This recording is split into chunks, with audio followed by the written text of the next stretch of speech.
You will hear a conversation between an international student and the accommodation department. You have 30 seconds to look at questions 1 to 3.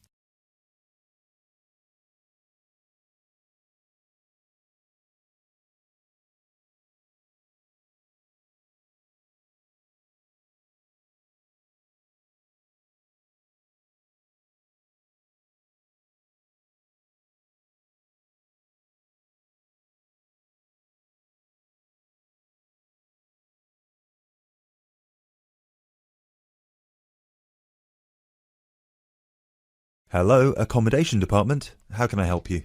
Do you look after accommodation for international students? Yes, we look after accommodation for all the students. Good. I hope you can help me then. I've only just been accepted onto a postgraduate course, and I want to know if there is any accommodation available from this September. I know it's very short notice. Yes, it is rather late, but I'm sure we'll be able to find you something. First of all, can you give me your name and student number so that I can find you on the system? Sure.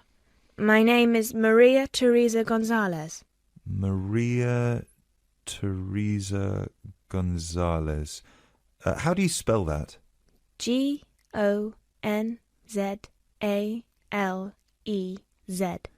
Thank you. Got it. And your student number, please? SHU 300715PG. SHU 300715PG. Ah, here you are. Department of Modern Languages. Yes, that's me.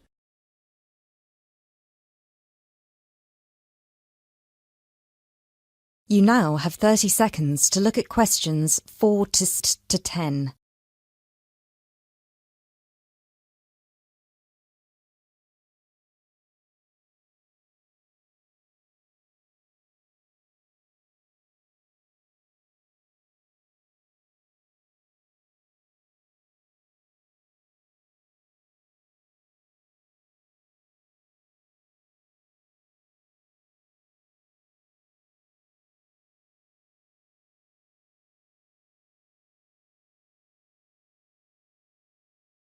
Okay, now there are several options for postgraduate students.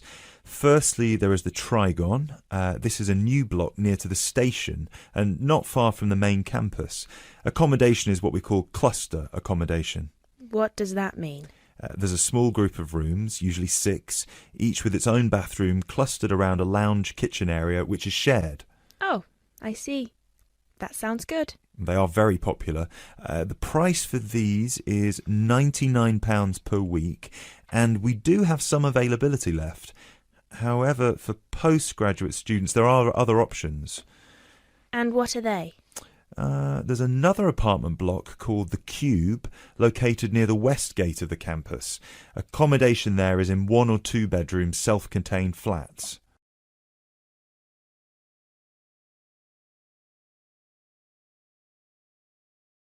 So, the cube is self-contained? How does that work? Well, basically, they're just like ordinary apartments. Each apartment has 1 or 2 study bedrooms with ensuite bathroom, a lounge and a kitchen. And what is the price of those? For the 1 bedroom, it is £180 per week, and for the 2 bedroom, it is £110 per week for each person. And can I choose who I share with? If you have a friend and you would like to share with them, of course, we can reserve a 2-bedroom apartment for you both. Otherwise, you just have to share with whoever else is there. Obviously, it will be another woman. I will have to think about this.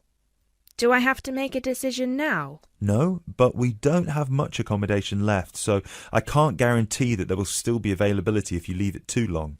Yes, that's fair. I have a friend in the management department who might like to share.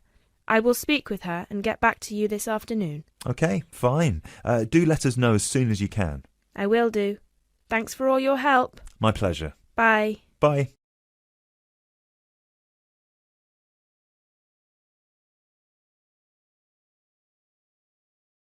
That is the end of part 1. You now have half a minute to check your answers.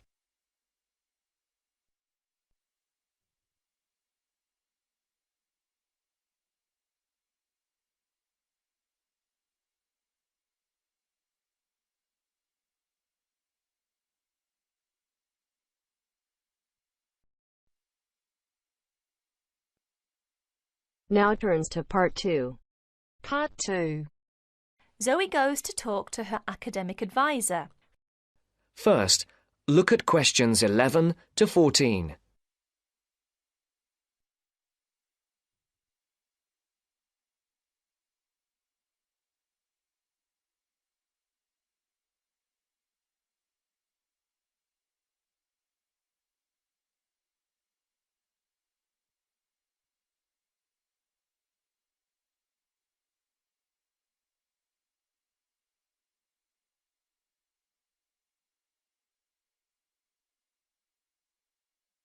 Listen carefully. How are you getting on, Zoe? Feeling at home yet? Well, more or less. There are still some things I need to buy, and I haven't found my way to all the facilities yet, but I really love the campus, and I've already made a few friends. Fantastic. Now let's see what we can do to get your studies off to the right start too. You're on the foundation course, so you can take up to 8 modules. What we advise is that you take 4 modules in the first semester and, assuming everything goes well, 4 in the second. Have you decided which you want to take in this semester? I haven't made my mind up yet. I can't decide whether to take Principles of Marketing or Introduction to International Trade. Well, that depends on your career goal. You're planning to work in the biotechnology sector, aren't you? Well, that's my present thinking, but I guess I might change my mind. Right, well, marketing is a broad general subject that you will find really useful in a number of careers. International trade, on the other hand, is more specific. That's fine if you're sure it's the sort of work you want to do. A lot of students start off thinking about that option because it seems glamorous, but marketing can also be an exciting career, and there's a wide choice of jobs. Maybe you ought to wait until your career ideas are a bit more definite before you go down that road. Yes, I see. I could take international trade next year, couldn't I? Sure. You could do international finance as well. So, in your first semester, you've got Principles of Marketing, Introduction to Economics, Banking and Finance, and let's see, Principles of Financial Accounting. How do you feel about that as a package? It's okay, I think. Before the broadcast continues, look at questions 15 to 20.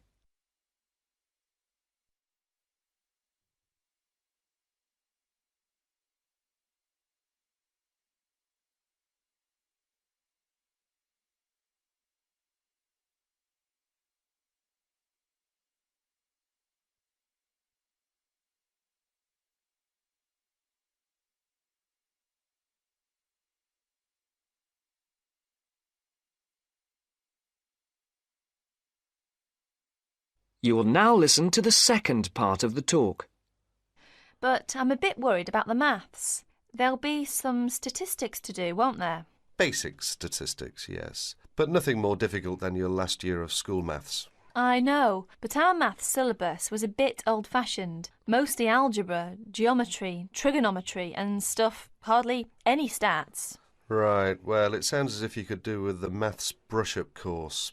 Can I arrange for you to attend just the classes on statistics, if you like? That'd be great. I didn't want to do the whole of maths again, but the stats classes would make me feel much more confident, thanks. Hang on a minute, there's one more thing. Your English. Now, you know you have to reach a satisfactory standard in English by the end of your first year to be allowed to go on to the main BSc course. Yeah, now I'm in an English-speaking environment and I have to speak English all the time. I'm sure I'll be all right. It certainly helps, but speaking isn't everything. You'll have to get your reading up to the standards where you can understand the books on your course reading list quickly. To get the information and ideas, you need to write your essays. That means you have to develop a high level of comprehension skills. You'll never get through the course material if you try to read the books intensively from cover to cover. That's why our language skills development program gives you a series of graded academic texts to study and answer questions on a limited time.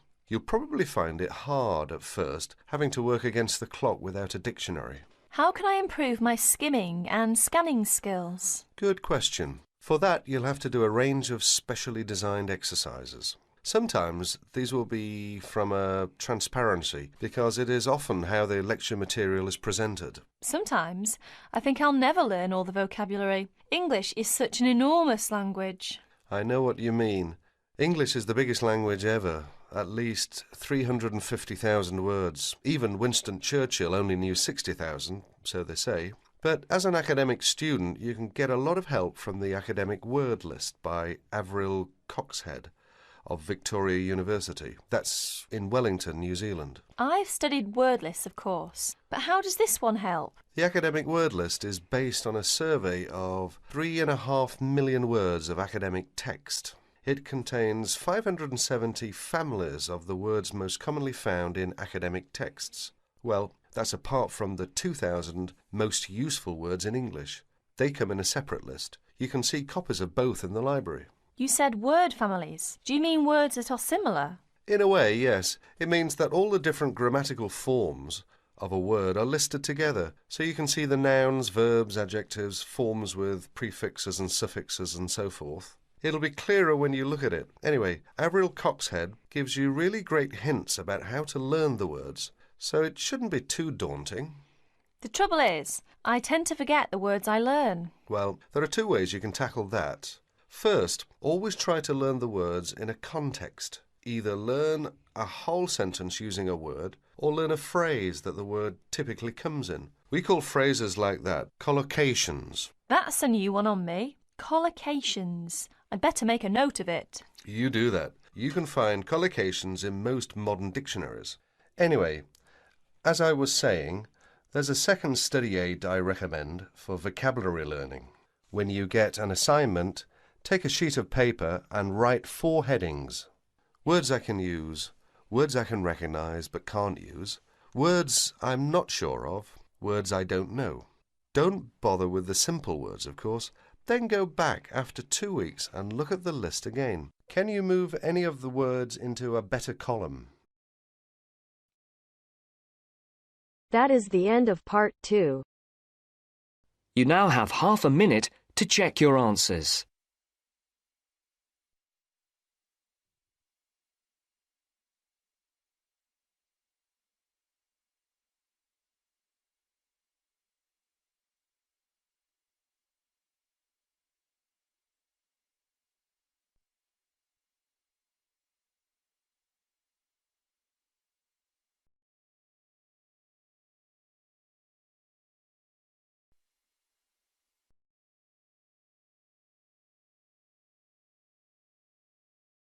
Now turns to part 3. Part 3. You will hear a conversation about tea between an expert and a reporter. You have 30 seconds to look at questions 21 to 24.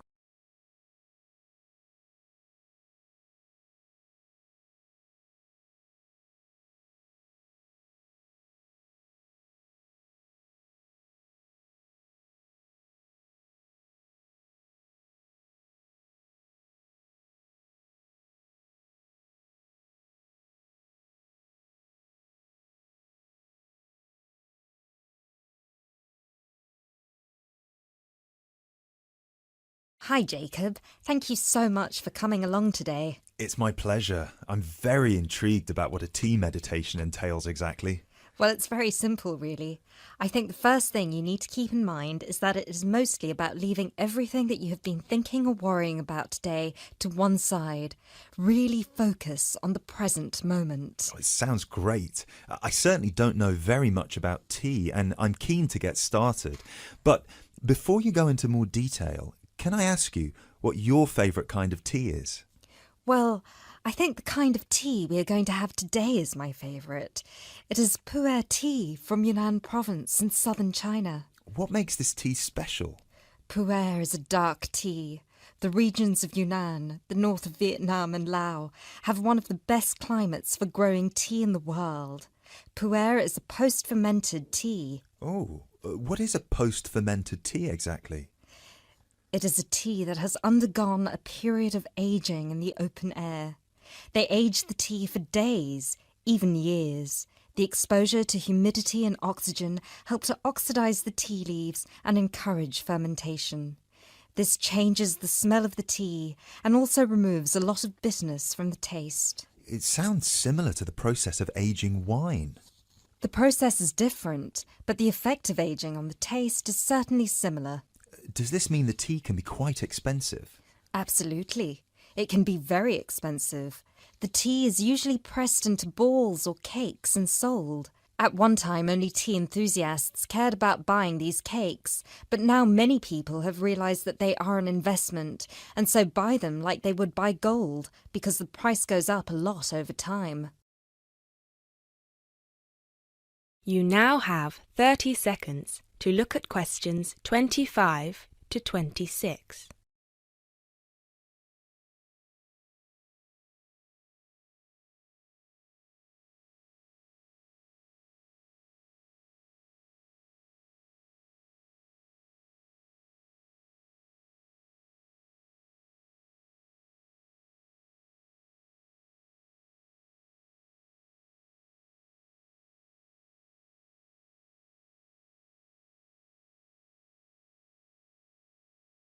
So now I want you to focus on clearing your mind of anything other than this present moment. Let go of any concerns.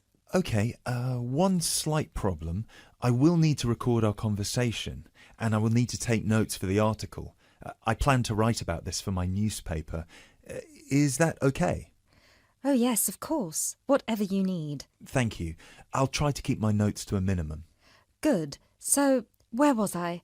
Oh yes, I think very few people really appreciate the complexity and variety of tea that exists in the world. Right. Most people are maybe like me and just use tea bags. Exactly. And with a tea bag, the tea is trapped inside and cannot move around freely. You can really taste the difference drinking a brewed tea that was free to move around through all the water. So, do you ever use tea bags? Never.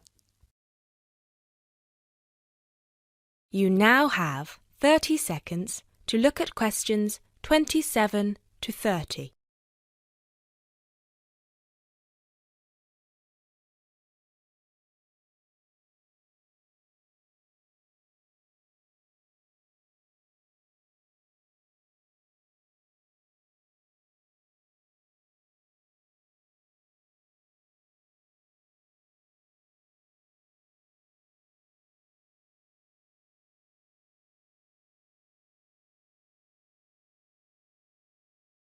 There are many different kinds of tea: white, yellow, black, green, oolong, matcha, herbal and many others.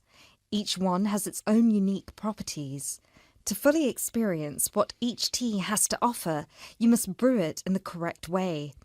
I also believe in only drinking tea that is picked and sorted by hand, rather than using mechanical processes. Although it takes more time, the tea made by hand is so much better that it leads to an increase in the tea's sales. But in that case, surely if there is more interest in the tea, and with the time-intensive farming process, this means there could be shortages because the demand is higher than the ability to produce it. There were shortages for a while, but then an artificial fermentation process was developed in the 1970s, which helped to speed up the fermentation times. As I mentioned, this process has an aging effect on the taste of pu-erh tea that is very similar to the effect on the taste of wine that you get from that fermentation process, though for pu-erh tea today, we're talking about that artificial process. How can they do this artificially? The farmers gather the tea leaves into a big pile, then cover it with a large sheet or tarp. They spray water on the tea every now and then, and therefore fermentation happens faster. Usually the tea is left for 30, 45, 60 or even 90 days still. The farmer will check the tea every few days, and just by the feel of the tea, he knows whether it is ready or if it needs more time. Wow. That sounds like a fascinating process. I never realised that there was such a science behind producing tea. Well, now you are ready for the best part, the tasting of it. That sounds like a very good idea to me. So what I will do now is boil the water, and we can begin our meditation. What does that entail? We need to focus on only two things. The first is your mind and body. Forget everything that you have been worrying about today. Forget about what you have to do later on or what somebody said to you earlier. Focus on your breathing and on how your body feels. If you have aches and pains, acknowledge them. Pinpoint where there is tension in your body and try to release it. Oh, yes, I can really feel tension in my shoulders. Let it go. Close your eyes if that helps. Take deep breaths in and out. Soon we will drink the tea. When you drink it, think about the taste and how it feels on your tongue. Is it easy to swallow the tea, or do you need to gulp it? Can you brew the tea leaves more than once? Oh yes, you can brew some teas more than 10 times. Now we will shift to noble silence, focusing only on ourselves and the tea. Enjoy.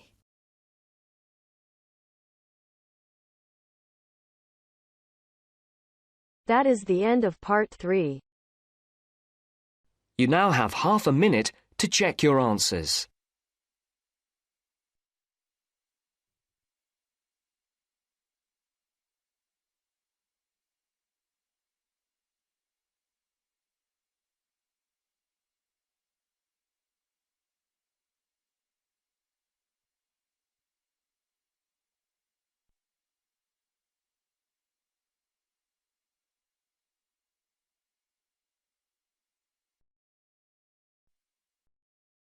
Now turns to part 4. Part 4. You will hear a talk about the pitfalls and pleasures of being a postgraduate student. Look at questions 32 to 37.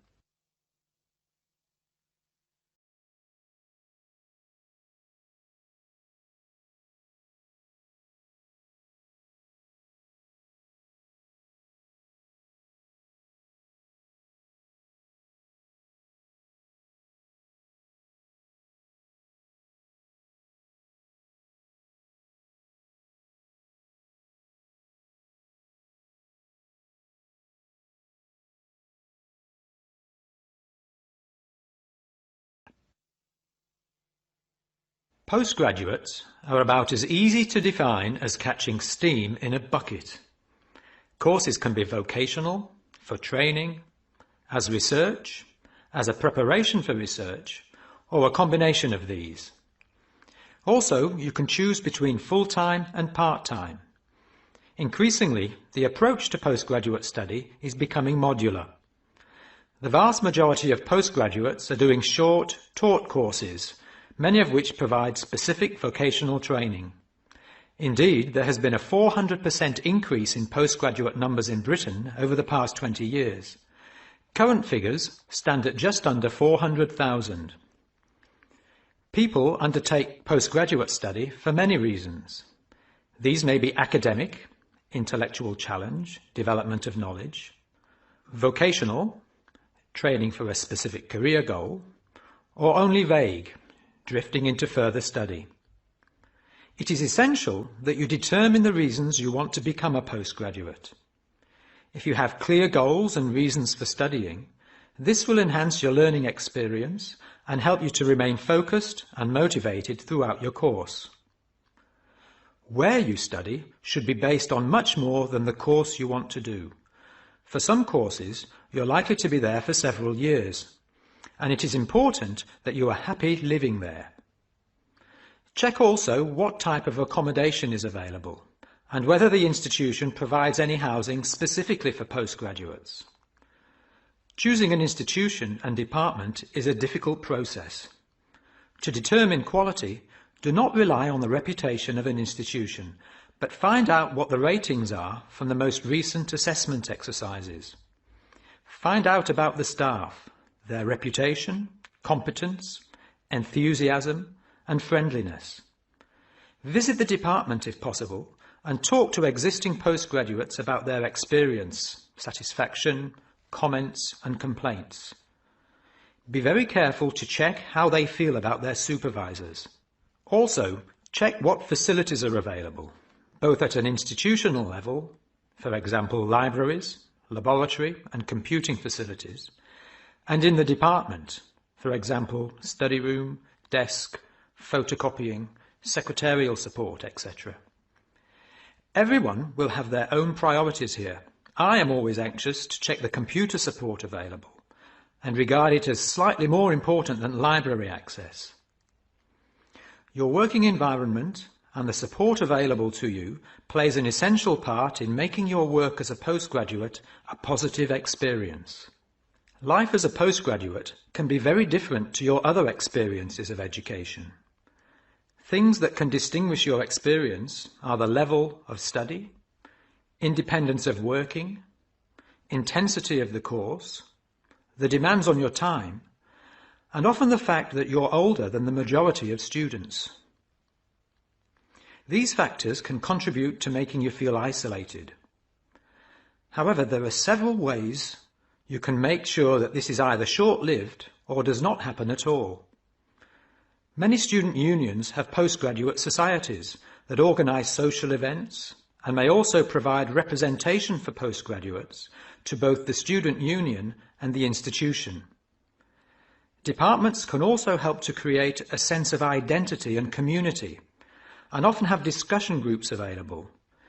Don't be afraid to talk to staff about any difficulties you might be having. Of course, universities provide counselling services, but we have found that the best advice comes from talking to other postgraduates who may have faced similar difficulties. Look at questions 38 to 40.